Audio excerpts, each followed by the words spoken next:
fun has just begun, kids.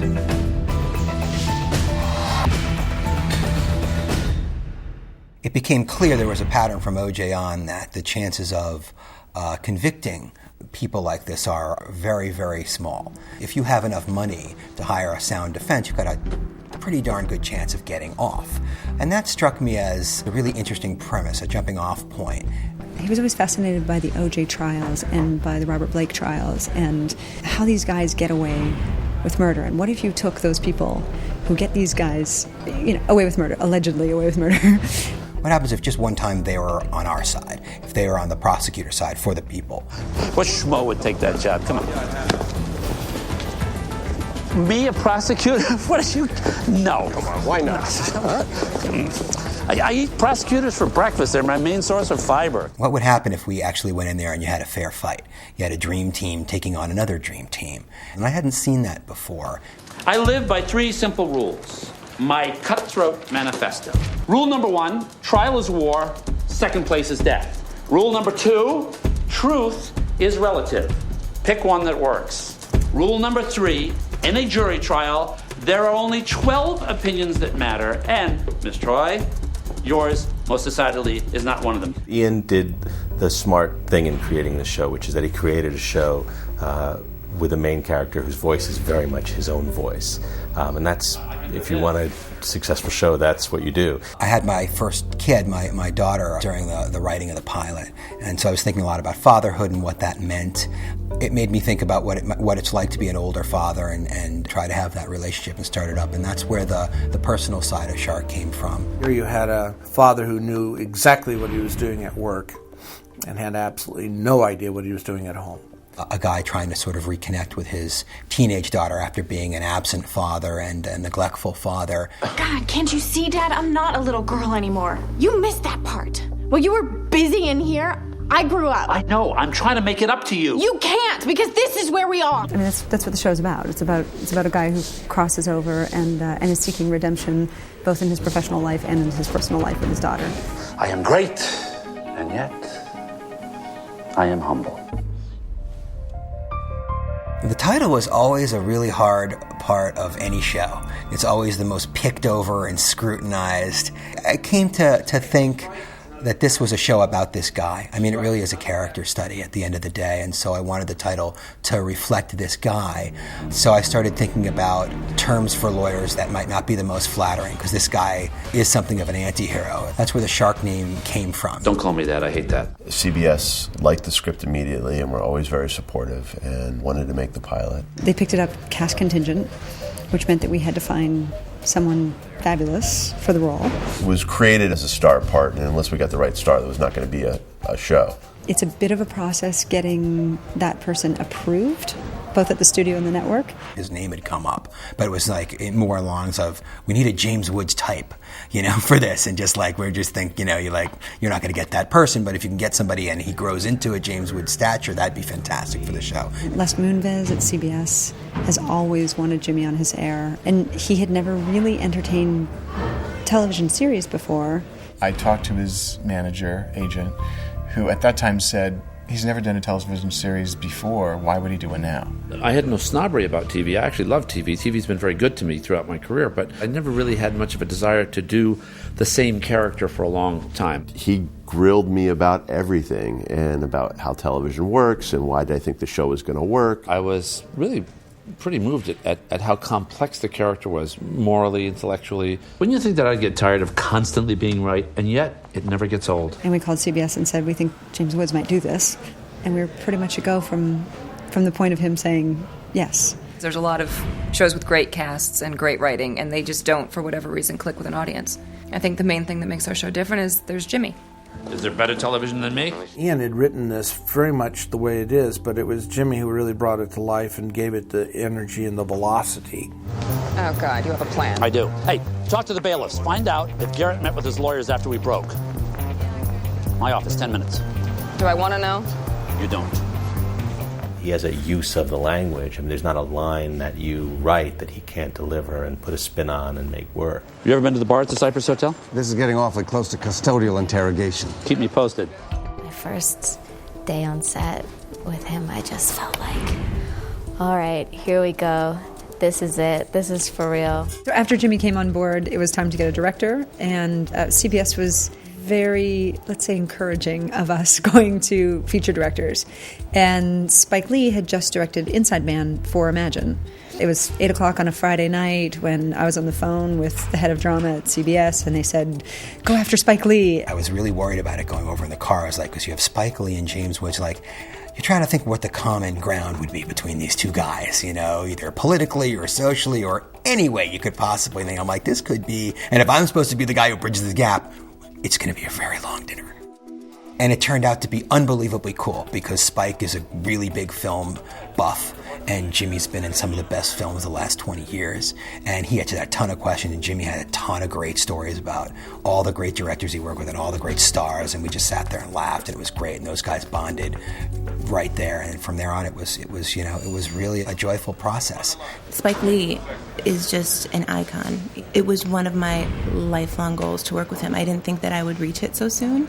Spike wanted the show to feel clean and crisp in terms of its wardrobe, its look, its production design, in the way that Shark is clean, crisp, decisive, and just keeps moving forward. And I think that really sort of determined the look and feel of the show. Camera up! The really big thing about finding out you're on the air is finding out where your time slot is. Because as we all know, a time slot can make or break a show. And the really, really big news was that we were on Thursday night at 10 o'clock after CSI, which is the most coveted time slot on CBS. I think their patience has been rewarded. He comes right to the camera and we can still see Raina. Right. And then we see this change on his face. Okay. And I'll do it. And then, wow. Okay. Right. Okay. And then I'll do this. Okay, watch. You ready? Miss Troy, how old are you? 29. How many men have you had sex with? I like to call this area right here between the lawyer's table, the witness stand, and the jury, the shark tank, because that's where he's always moving, Jimmy, and it's great to see how he's going to outsmart everyone in the courtroom. One of the different things about this show is that it's a prosecutor show. Traditionally, the defense attorney is more of a natural place to go for dramatic storytelling. This was a tricky one. We're doing a show about a prosecutor. We have people who are essentially arrested already by the end of our first act. And the trick in this show is to try to find drama when you're not taking a murderer off the streets. You already have that person in custody. There's never sort of these Perry Mason moments or, aha, I got you, and look, we've got you right on camera committing the crime. It's always, you have to find some kind of clever manipulation and outthink and outsmart the guy. Let me guess. You have a plan and I'm not going to like it. You're starting to get the hang of this thing.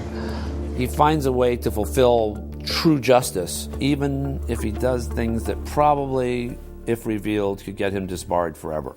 See, the thing is, judges are funny, too. They like evidence that's actually legally obtained. Not to mention the minor issue that we don't have a body to prove a murder actually took place. Details. When you have a show like this, there isn't any action. You have just, you're in the bullpen, you're in the courtroom, it's just actors acting, and the courtroom is exciting stuff. The bullpen is all information. The key is, what do you do with the rest of it? If you'll see on episode 6, the look of the show starts to change. It starts to become richer in color. It starts to be a little hipper. And number 6 was when we first really hit the mark with getting all our good locations. That was when we get to Disney Hall and we used Echo Park. But then we did a great crime scene outside of Los Angeles, looking back at downtown at night.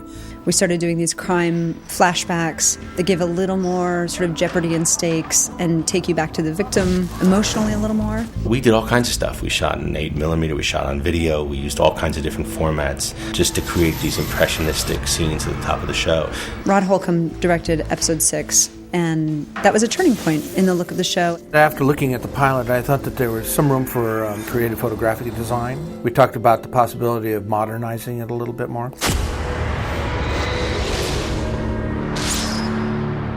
And I think it was also, in a lot of ways, what made the audience grow. Everybody went, wow, this show can be really something if we really want it to be. Because my episode dealt with the paparazzi, I brought up the idea of let's try shooting stills throughout the episode.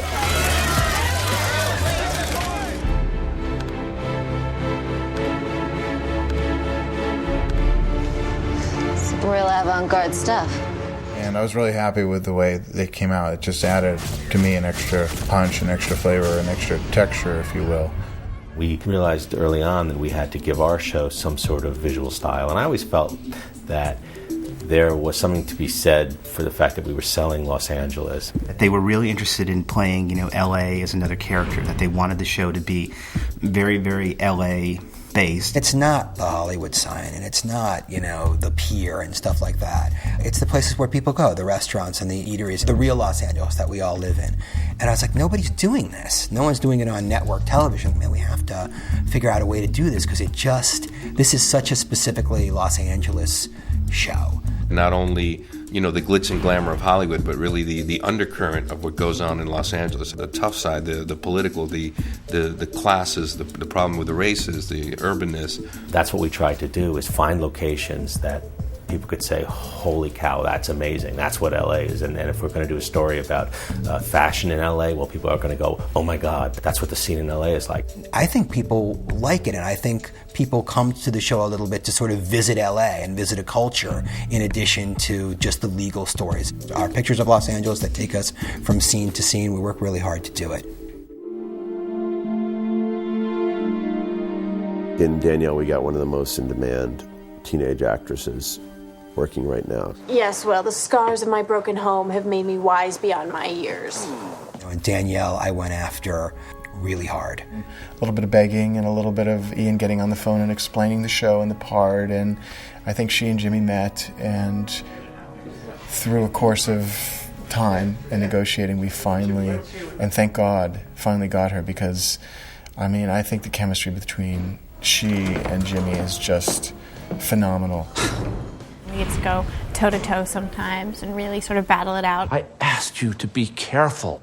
No, you asked me to keep my mouth shut. I couldn't. It's a lot of fun to be on set with him. There's a lot of interesting things that are always happening. The scenes with Danielle and Jimmy are so resonant and so real, and they're so great together. They have great chemistry, which is just a bonus, that it feels like a very, very much larger part of the show than it actually is in terms of minutes of episodes. Sebastian and his daughter stories in general are like the heart of the show, and that's the relationship that I think people tune in and week out to follow. This is the biggest case you'll ever get. Don't blow it.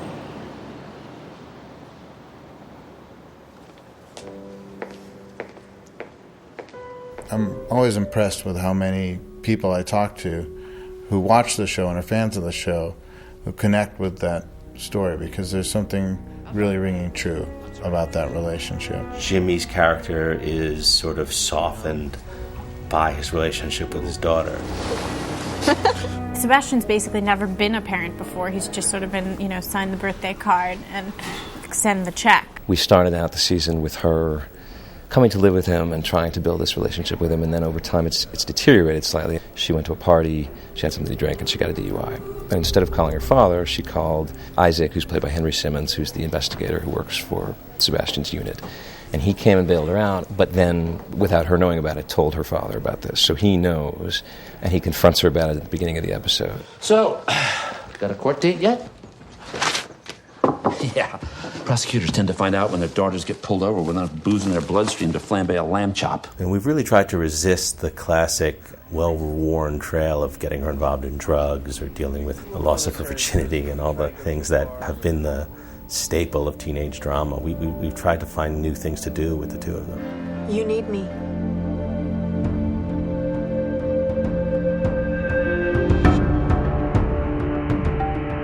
Suzuki Ingersoll is the production designer, and she comes from a very classy background, and she thinks of every detail. She has a great knack for making things beautiful but keeping them real. Basically on the pilot we didn't have a lot of time to be going around and building sets, so the only set that we ended up building on stage was the mock courtroom. That was kind of our hero piece at the time, and we figured we wouldn't find that on location anywhere. Ladies and gentlemen, this is where the magic happens. Sweet home. It was very specific that this man had his own courtroom in his house.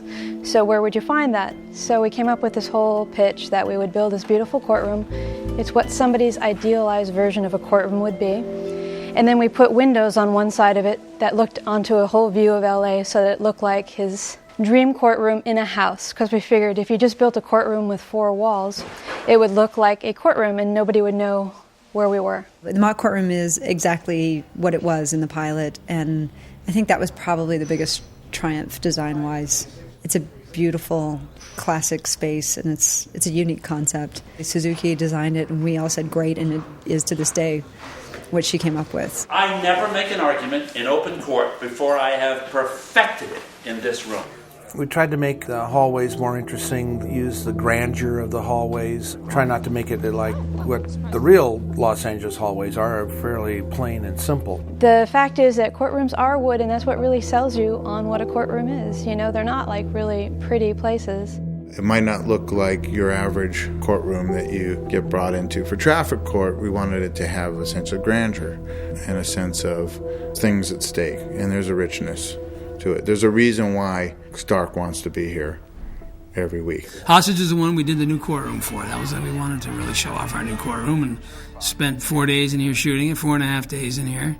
Working with Suzuki, we talked about how to sort of upgrade their offices and give them a nicer place to work. And I think we did a nice job not creating sort of an over-the-top work environment that was not believable. I think it's a very real feeling space that they work in. And we created this old versus new bullpen for the characters, where you have this great old downtown building feel, but yet the walls inside of it are glass and modern. And it makes you feel like there's stuff going on outside the office as well as inside. And we have Jimmy's beautiful home, which is, all of us would like to live in that house. She did a wonderful job with the house, the design of the house, which is similar to the house that they shot in for the pilot. When we did the pilot, we actually shot in a real house in Brentwood that was built in the 60s. We were pretty proud of having that find, and then eventually we duplicated it on stage and just changed up quite a few things on it to make it fit our character better. She got the feel of that house and used this beautiful translight behind it that can be lit for day, for night, for midday, for evening. And people are shocked when they realize that we shoot all of the house stuff really on this set on stage 16. Outside, anytime we were outside, we were trying to find one real design element in every one of the outside shots so that you had all this modernism. So when you went inside, even though the courthouse was somewhat normal, everything else around it had modern implements to it. Even though each episode stands alone, there are several things that carry through, and we also do different types or genres of show. Like, it's often a procedural, but then once in a while we'll do a show that's completely different. The Sting episode at the airport, the serial killer episode with Billy Campbell, the hostage episode that took place in the courtroom. Just having a plain courtroom drama isn't going to cut it.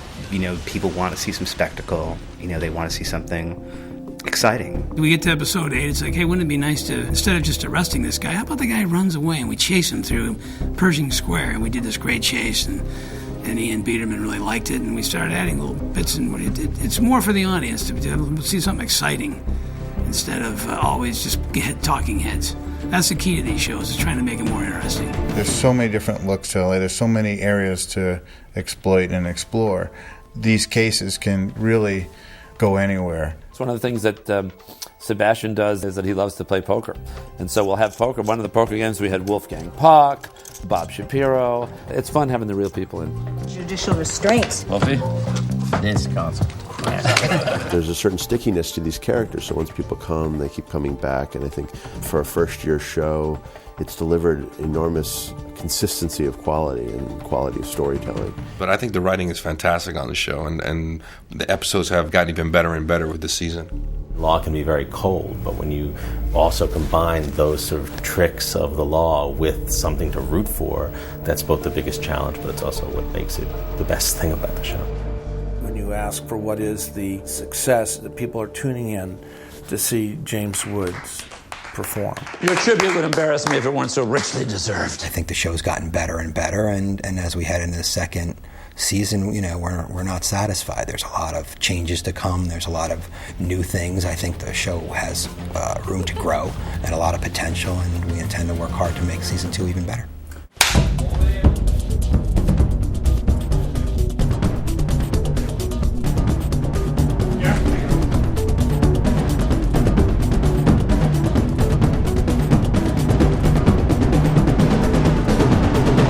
Court is adjourned.